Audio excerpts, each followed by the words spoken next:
সন্ত্রাসীদের বিরুদ্ধে direct action, চাঁদাবাজের বিরুদ্ধে ডাইরেক্ট অ্যাকশন, দখলবাজের বিরুদ্ধে ডাইরেক্ট অ্যাকশন, সন্ত্রাসীদের বিরুদ্ধে ডাইরেক্ট অ্যাকশন, জামাতের অ্যাকশন, ডাইরেক্ট অ্যাকশন, শিবিরের অ্যাকশন, ডাইরেক্ট অ্যাকশন। স্বাধীনতা এনেছি, স্বাধীনতা রাখবো, স্বাধীনতা এনেছি, স্বাধীনতা রাখবো। আজকের এই দিনে শহীদদের মনে পড়ে, শহীদদের পরে মনে আজকের এই দিনে আমাদের ধমনীতে শহীদের রক্ত এই রক্ত কোনদিন পরাজয় মানে না, পরাজয় মানে না। এই রক্ত কোনোদিনও আমাদের ধমনীতে শহীদের রক্ত। শান্তিকামী জনগণ বাংলাদেশকে যে লক্ষ্যে স্বাধীন করেছিলেন, আজকে 54 বছর পরে প্রমাণিত হয়েছে মূলত সেই স্বাধীনতা ছিল ভারতের আগ্রাসনে পরিণত হওয়া। তারই ফলশ্রুতিতে 24শে জুলাই গণবিপ্লবের মাধ্যমে ফ্যাসিবাদকে বিতাড়ন করে বাংলাদেশের মানুষ নতুন করে স্বাধীনতা অর্জন করে বাংলাদেশকে উন্নয়নের জন্য সামনে এগিয়ে নিয়ে যাবে ইনশাআল্লাহ। আল্লাহ তাআলা লাখ লাখ শুকরিয়া।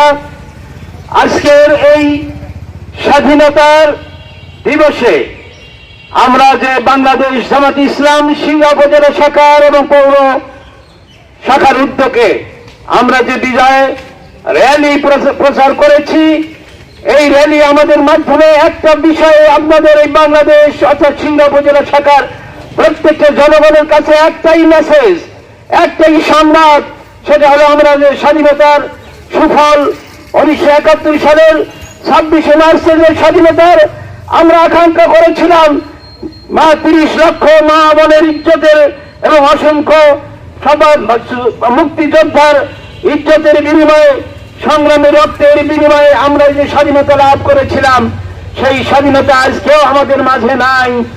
আমরা যার জন্য 1971 সালের 26শে মার্চে যে স্বাধীনতা, সেই স্বাধীনতা আজ বিলীন হয়ে গেছে 5ই আগস্টের স্বাধীনতার কারণে। কারণ মানুষ মনে করছে যে 54 বছর ইতিহাসের 54 বছরের ইতিহাসে আমরা যে স্বাধীনতা পাওয়ার যোগ্যতা আমাদের দেশের মানুষের ছিল, সেই স্বাধীনতা ছিল না বলেই আবার আল্লাহ রাব্বুল আলামিনের শুকরিয়া এবং রাসূল পাক সাল্লাল্লাহু আলাইহি সাল্লামের উপর দরুদ পেশ করে কিছু কথা বলতে চাই।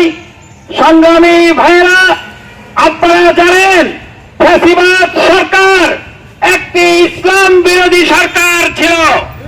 যে সরকার বিশ্ববিদ্যালয়ের মনোগ্রাম থেকে ইকরা বিসমি রাব্বিকাল্লাযী খালাক এই কথাটি মুছে দেওয়ার চেষ্টা করেছে।